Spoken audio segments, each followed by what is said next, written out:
Hello, everyone, and welcome back to the latest episode of the Writers Podcast. And I have with me returning guest James Hill. How are you doing, James?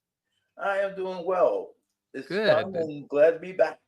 Yes, it's. I think you're back. First time you were on in November. So it hasn't been that long, but belated Happy New Year's. I hope you had a good holiday season. Yeah, everything was pretty good. Quiet, Quiet. quiet. No, That's always that's nice. the way. That's the way we like it. So you're primarily a writer of what type of fiction? A couple of different genres. I write in fantasy, sci-fi, and adult urban crime novels, which is All what right. the latest series was. Right. Okay. And what's your latest project that you wanted to talk about today? All right, I'm gone back to the fantasy. I got the Gemstone series, which is a Okay. three-book series, and I'm on working on book two now after a long hiatus, maybe. Okay. I was Very busy good. working on other stuff at the time, so I jumped Right. around a lot, as we talked Right. And about before. you also run a publishing company too, correct? Yes, yes, And Rockhill what's that? Publishing. Rock Hill. And what's that all about? Uh, it's about draining money out of my bank account. But I publish romance, sci-fi, fantasy, fiction, uh, just about everything except for true stories and like Okay. memoirs and stuff, and children's Right. stories. I really don't do too much children's stories, although I have some young adult stuff in there. Right. How many writers do you have in your stable? I think about eight now, eight or nine. Okay. Yeah, we had Right. a couple who uh, absconded and took their stuff with them, but I wish Hmm. them all the best of luck, and they're working hard Right. on being self published. So Oh, okay. Yep. That seems to be the big trend nowadays. Um, but it makes it hard to stand out in the crowd. That's for sure. yeah, Yeah. All righty. Normally we go into uh, your background in that, but we did that in the last episode that you were, or previous episode that you were on. So I will direct people to go back to the episode, which I believe was episode 96 in November. So check that out, and you can get the "What's My Life" story about James from that. But just maybe just a little bit of how you got into writing and why you're writing what you write today. yeah. I got into writing very young as a kid because I was into the Marvel comics and everything, and I would start. You read the Marvel comics, and then before the next issue come out, I would try to write what I thought the story would continue as. Uh, Right. was never good as Stan Lee. He always came up with much better stories than me. But Right. that was my beginning. So I started doing that. I wrote short stories for a while, trying to get into publishing that way, and then I went back to writing novels because I figured, if I'm going to write, I better just go ahead and do it, and then I'll worry about being published later. And so Right. sooner or later, I decided I would start publishing my own stuff, and that's how Rock Hill Publishing came about. Right. Where did the name come from? Uh, because I'm a rock and roll fan, and my last name is Hill. Oh, okay. Not over the hill, just Hill. Yeah, yeah. Well, I wasn't over the hill at that time. I am now, as you can see. The Yeah. snow has settled Yeah, in. yeah, I can see. I know all about it. Um, okay, so and you write in different genres, which is I think a lot of writers tend nowadays to focus on one particular genre and make their name that way. And all, of course, uh, in all forms of publishing, series are the big push nowadays. And so I understand you've got like a crime series, you've got this fantasy series that you've mentioned. Um, i- are you comfortable writing series, or would you prefer doing standalones, or it doesn't really matter to you? doesn't really matter. It's all about the story, really. Right. Gemstone series was supposed to be a standalone. It was about mermaids and pirates, and somewhere in the middle of the book, I came up with a whole mythology because dragons creeped their way into the story, and then it became this whole mythology of the three different uh, I guess the three different people or types of people that would be controlling the world. So you had your mermaids, you had your humans, and then you had your dragons. And that, of course, then spawned the idea that now I have to write a series because now I have to figure out, where do the dragons fit in the mermaid human, Mhm. storyline and everything. And dragons became the bad guys that they was wind up having to fight against and capture, and that's what the Ruby Cradle is all about. We go back in time because this is historical fantasy. Okay.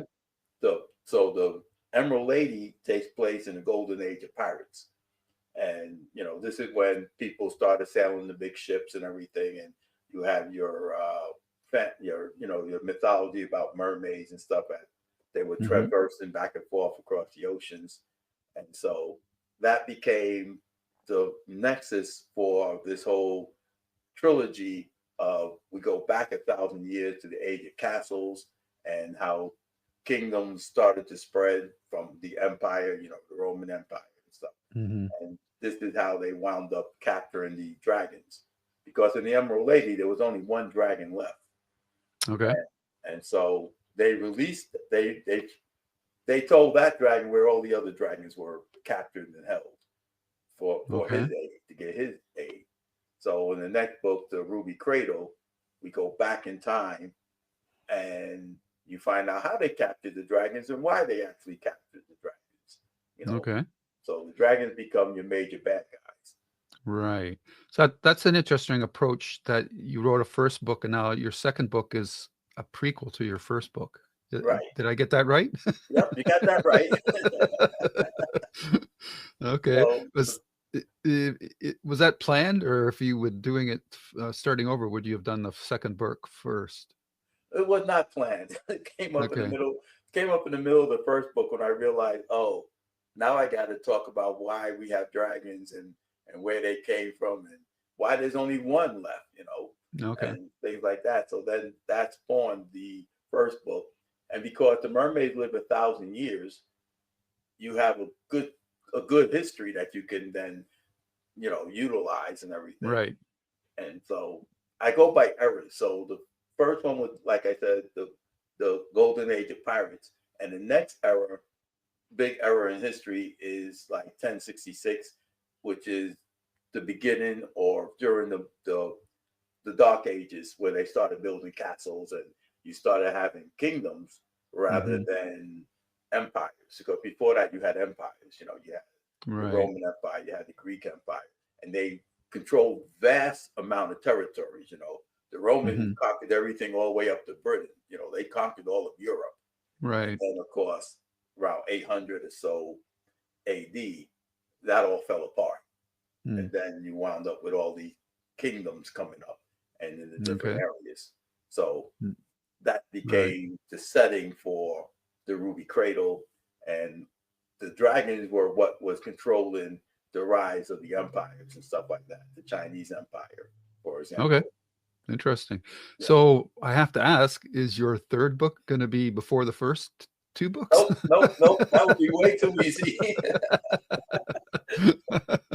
We come Okay. back to modern times after that, and the modern era, which takes place after the Crimean War, around Okay. 1850, around the 1850s, 18 after the Crimean War, um, the Civil War. We then get into the modern era of warfare and how we now have nations rather than kingdoms. Uh, Okay. the Crimean War was pretty much the kickoff of nation building, Okay. where we have the Italians becoming the one nation, Germany becoming a nation. Uh, so we have things start coming together again, and we now Hmm. have nations and stuff, and that leads you to World War One and Two, Wow. which becomes the part of the last book. Okay. And this is a 3-book series, right? Yes, Okay. yes. And what's the third book going to be called, or you don't know yet? Called the Diamond Warrior. Okay. So And so we I'm stick with curious about the rules. precious stones. Yeah. Yes. Why do they have precious stones in the titles? Uh, I don't know. Because the first one was the Emerald Lady. So Uh-huh. then we go Ruby. Well, the Ruby Cradle, because when they capture the dragon, they shrink back into this chrysalis that they become trapped in. So as the dragons are captured, you can't kill the dragons. They Okay. they can kill each other, but humans and the mermaid, they can't actually kill the dragon. But what they can Okay. do is trap them. So that's what they did. They trapped them into these chrysalis forms, and uh, so they became the ruby cradles. They would be like Okay. rubies, and so the last thing is the diamond warrior, because there is something about how you can kill a dragon, and so Okay. the ruby cradle is how Isabella has to learn how they got either trapped these dragons in the first place, or if there is a way to kill them, how to kill them. Now she's not necessarily want to kill them because she's a mermaid. She doesn't really believe in killing people or Mm-hmm. things, but dragons are really bad, really Okay. really bad. So Right. if we can get rid Okay. of them, that would be really nice. Right. So you mentioned a name there a moment ago. Sabella? Isabella, yeah. Isabella. Is she or he the protagonist of the third book? She's actually the protagonist in the second book, and Okay. she will The be second the book. protagonist in the third book. She's the daughter of Jeremy and Shera. So Jeremy is a human, and Uh-huh. Shera was the mermaid from Jeremy and Shera are the people in the Emerald Lady. Okay. So And mermaids are long lived, I assume? yes, they live a The- thousand years, Okay. and they only have female. There's no mermen. There's only Right. female, and they can mate with men. They can mate with people, but Mm-hmm. mostly they spawn other mermaids. So if they spawn, it's a pure mermaid. If Mm-hmm. they mate with a man, then it becomes a human, and it's like have powers of a mermaid, but they're actually humans. But Right. Isabella, because what happens in the Emerald Lady, she's a mix of both. She's both a mermaid and a human. So she Okay. can transform and live outside the water and all live in the water as a human also. So Okay. yeah, Very, it's very cool. it's a whole mythology that goes through this thing. Right. Very cool. I have to ask, do dragons get on the action at all? Crossbreeding or Uh, no, but the dragon metamorphosized into dragons. So in the Ruby Crater, you find out how the dragons actually become dragons. right. They can change their from their original form, which is almost like a spiritual form. They're Okay. physically, but they're energy. They're pretty much an energetic body of, of being, an energetic being. And as they get corrupted, they become these dragons. But they're also metamorphosized, so there's limits as they grow into these dragons. And the Okay. dragon is the final form that they will take. Okay. So that sounds very complicated. But I'm curious, how do these three species interact? Because you've basically got land, sea, and air um, Correct. life forms. So, like, I could see mankind is sort of like in the middle between the two. So I could see that interaction. But how do dragons and merm people Mermaids, interact? yes. Mermaids interact. Well, they react telepathically mostly. Okay. Uh, so that's how they can communicate. So mermaid can men really don't have the ability to interact with the mermaid. The mermaids have the ability to interact with them, and the dragons have the ability to interact with, with men. They also have Okay. the ability to interact with each other, mermaids and dragons. So uh, they use mankind become this fodder for Right. the wars and stuff like that because men live, humans live the shortest amount of time. Like I Right. said, dragons are forever. You can't really kill them. So, Hmm. and mermaids live 1,000 years. And in between, you have people. And the people are the most prevalent on the earth, right? You Right. only have so many mermaids, you only have so Hmm. many dragons, but you have Right. lots and lots of people. And Right. so they're kind of like trying to dominate the world and use the people to do it. Right. Right. And do the people align themselves with um, dragons or mermaids more than one than the other, or is it kind of a split, or like how does that work? It's kind of like a fight between the two for who can control what what swath of the population. Like the Okay. mermaids tried to get the people to fight against the dragons, and the dragons, of course, are trying to get the people to fight against the mermaids and also each other. Dragons pretty much don't really care; they just want to use you and eat you and use your power. You know, Right. you're pretty much food for them. Okay. Yeah. And what's the relationship between mermaids and men? Like I said before, mermaids don't necessarily fall in love with men, but men fall in love with mermaids. So Okay. it's that idea that men are always going to be enchanted by the mermaids. The mermaids really don't care much about people, but they Hmm. do treat people as um, better. You know, they don't actually hate them, although Right. Rahima hated them. She was a queen, and she hated Hmm. them for what they did to her and her family and all that kind of stuff. Because Right. we go from the idea that we don't believe in mermaid to we believe in witches, which are actually the mermaids in human form and all that kind of stuff. So you have all like mythology and fantasy all tied up into the shape shifting ideas of people because people have short lives. So therefore, they don't know from eon to eon that these are the same creatures we've been talking about. Okay. So yeah, having the shorter lifespan means you don't have time to learn and develop and remember. So things fall into legend. You know, Right. what happened 1,000 years ago becomes a legend to you today. So you Right. don't know the truth behind it all. Right. Right. Okay. So are all three books written? Yes, to a certain extent, yes. I am working on the second revision of the Ruby Cradle now. The Diamond Okay. Warrior, I also have a very first rudimentary um, book written, which I Okay. found out that time jumping also screws up your timeline. So, I figured Right. I'll work it out when I get to the third book. I'll work out the timeline problems Okay. that I created for myself going back and forth through time. Okay. So you've Yeah, got a first draft of that book done. yeah. All right. And where's the second book at? The second book is in second revisions. About 50, almost 60,000 words or so. Okay. So I write and then I go back and I rewrite and I start adding and I start expanding. So I write the first story, just the plain storyline, and I Hmm. work my way through that on the first revision.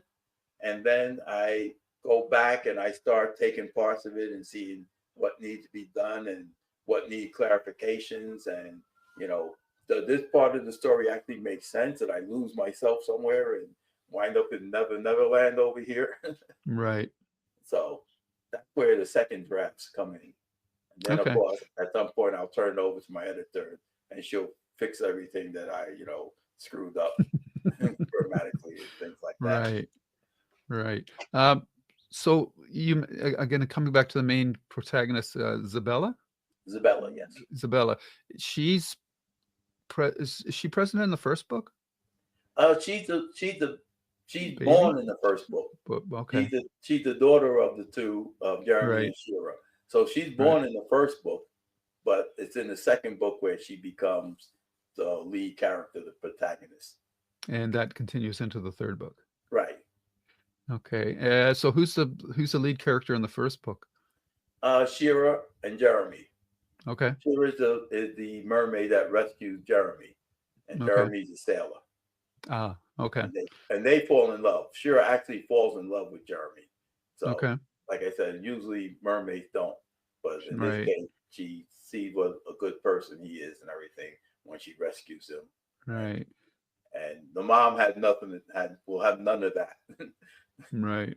Yeah. Okay. So because Zabella is such a long-lived character, um, what kind of relationships does he have, if any, with a man or whatever? She only had the relationship with actually her father because there's also this whole idea behind she's sort of like an outcast in both worlds Right. because she is both human and mermaid. Right. So she had a hard time relating to either side. Okay. And somewhat some of the mermaids take to her and everything and could withstand being around her. And of Hmm. course, because she ages very differently than humans, in water she ages faster and grows, but on land she ages slower. So they have Okay. to keep shuttling back and forth because she remains the same age for years.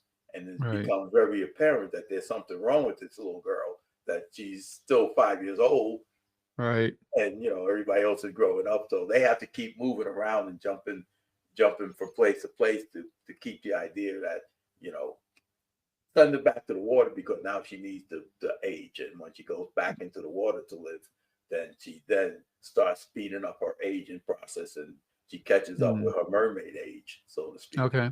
Right. Right.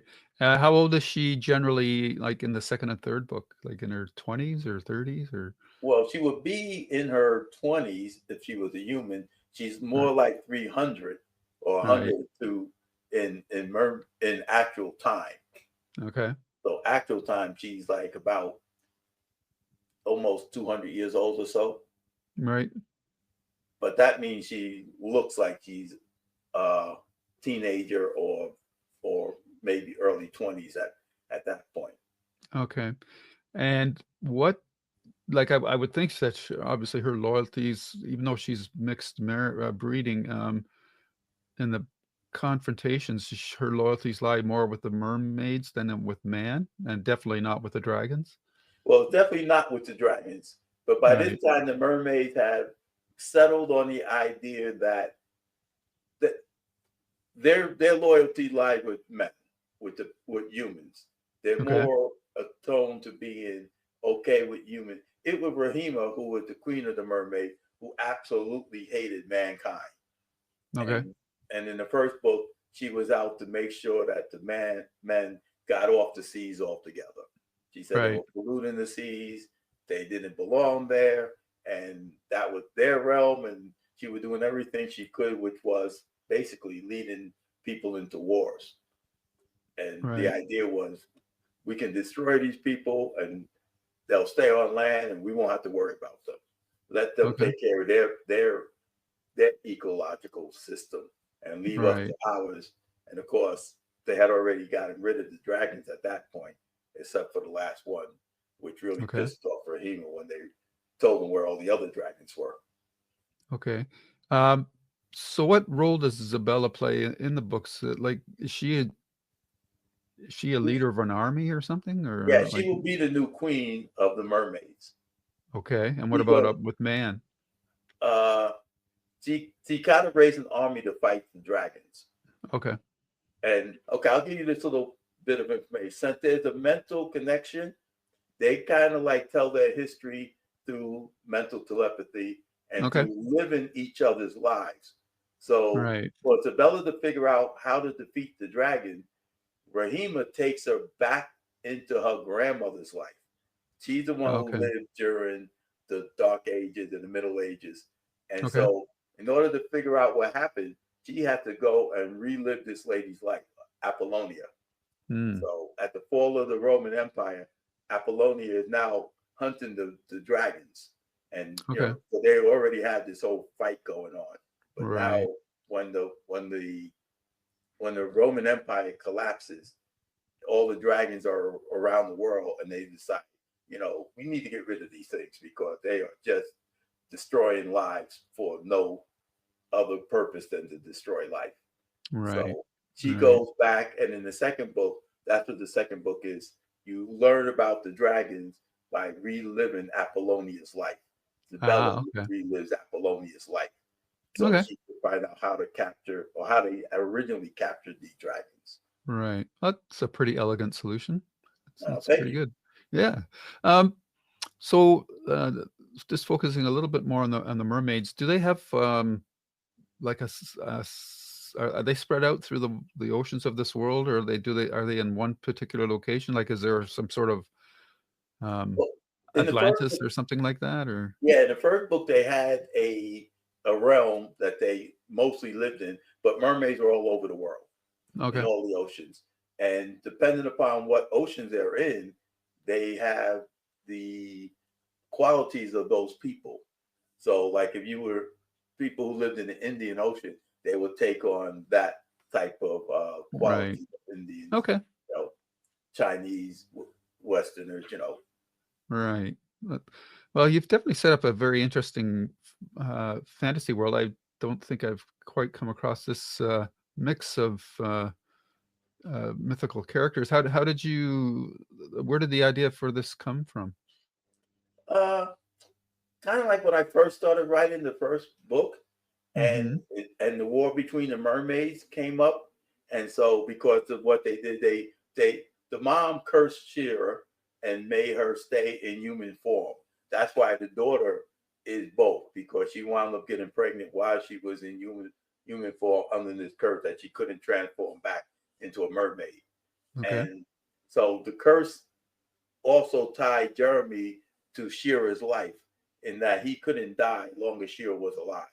And of course, the mom Okay. set out to torture the crap out of these people, and she hung him as a pirate. That's why it's a pirate mermaid love story, because she made Okay. the guy into a pirate, and then she would go off and kill this guy.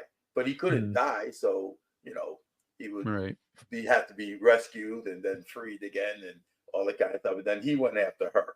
He went after Right. Rahima and tried to find Shera, where they, Okay. wherever they sent Shera off to. So Right. that's what the first story was about. And because of what the mom did, it caused a split between the mermaid world, where they thought it Mhm. was way too harsh of a sentence to trap this woman in a human form. And so Right. they wind up causing the American Revolution and the Oh, war between, Britain and America and all that kind of okay. stuff. So that's where it started, the idea that the mermaids will have different characteristics depending upon where they actually live. Hmm. And you would then have this whole idea of you have different sides that they would take sides on and everything. And the idea that, okay, the mermaid didn't want to kill anybody. Rahima did, and she was very good at it, but she would, Hmm. use men to do her dirty work, so to speak. Right. Yeah. Okay. Wow. I think my last question would be, do you have a particular race that you like to write more than the others? No, I kind of like to integrate all the races into all the stories. Okay. I I try not to write from one particular viewpoint or about one particular race of people, because the world is full of everybody. And Right. so I kind of like to draw in different ethnicities, different cultures, as much as I Hmm. can. You Right. know, Okay. I don't want to, um, uh, how would you say that? Like you don't want to, pigeonhole somebody because they're Chinese or something. So you don't want, oh well, all Chinese are like this. No, I don't. Right. I don't like that idea. But Right. to Right. ignore, if the story takes you to China, then you must talk about the Chinese. Right. If the story takes you to South America, you talk about South Americans or Africans or Yeah. Europeans or So Yeah. wherever the story takes you, you're going to have to talk about those people. Right. Okay. I just thought maybe the dragons you would kind of hold back a little rather than compared to men and mermaids, because they'd be more like the big bad, and they would have, more of an impact if they only show up not as often. Well, But the dragons had their own personalities. So the dragons aren't like from any particular place. So the dragons have their own type of personality, and pretty much the dragons are trying to become the only one. okay, So they're trying to do away with the other dragon because they can gain power by defeating their rivals. there can only be one. There can only be one. Yes. All right, very cool. And so when are you aiming to have this book published? Sometime this year. I'm trying to get it out by maybe late spring, early summer. All I right. think I might be on track to have that done if I ever just sit down and write. I do spurts, so I write a couple of days, and then I have other things going on, so I have to break Right. and everything. But it's sitting right here on the side, ready to go whenever I am. All right, very good. Well, I wish you all the luck with that. And is there anything that hasn't come up over the course of the interview that you'd like to mention at this time? Oh yeah, I'm also writing a horror story. I see you have Oh, some Stephen King back there, and he's my favorite all writer, one right. of my Yep, favorite mine writers. too. Yep. So uh, during the last Nano Write Mode, I wrote a horror story. Oh, And I've been wow. trying to work on a horror story for years and could never Okay. really get a full novel idea in my head to write this Okay. horror story. So I All finally right. got one called The House of Sun and Shadow, Oh, and it's nice. going to be a witchcraft vampire type of story set in post-Napoleonic Germany. Oh, okay. All your great vampire stories have to be somewhere Sure. in Yeah. Well, you have Eastern to go watch European. not. Yeah, go watch Nosferatu and get some more ideas. I don't know. Yeah, they remade that movie, but I'm thinking I heard bad things about it. I also heard good things about it, so I might have Yeah. to go watch it. Yeah. And when are you planning for that to come out? Next Halloween or? Yeah, probably. Well, I have to get through it. I've made myself a firm commitment to finish the Ruby Cradle, so Sure. I'll work on that one after I get the Ruby Cradle into my editor's hands. Then I'll go back to Okay. that one. So All right. before the Diamond Warrior comes out, I will have the horror story come out. Then I'll go back. Right. Right. Very cool. All right. Anything else? No, I guess we covered the whole lot. Excellent. Excellent. Well, it was a blast having you back on. And Thanks. it's you've got yourself some diverse products there, and people can, of course, purchase them in the usual places. They can go to your website or to Amazon. Yes, yes. Rock Hill Publishing will take you to all the books that I've written and any book that my authors have written. And of Mhm. course, if you just look me up on Amazon, I'm all over the place. So, All right. yeah. Well, James, it's been a blast. Thanks, Wish you Bruce. all the best of luck, and I guess we'll talk again maybe when you got that horror book done. Yeah, that'll be fun. Wait Yeah. until you read that one. That is really going to be something. Awesome. Awesome. Well, thank you again for your time, and you enjoy the rest of your weekend. Thank you. Okay. Take care now. Bye-bye. Bye.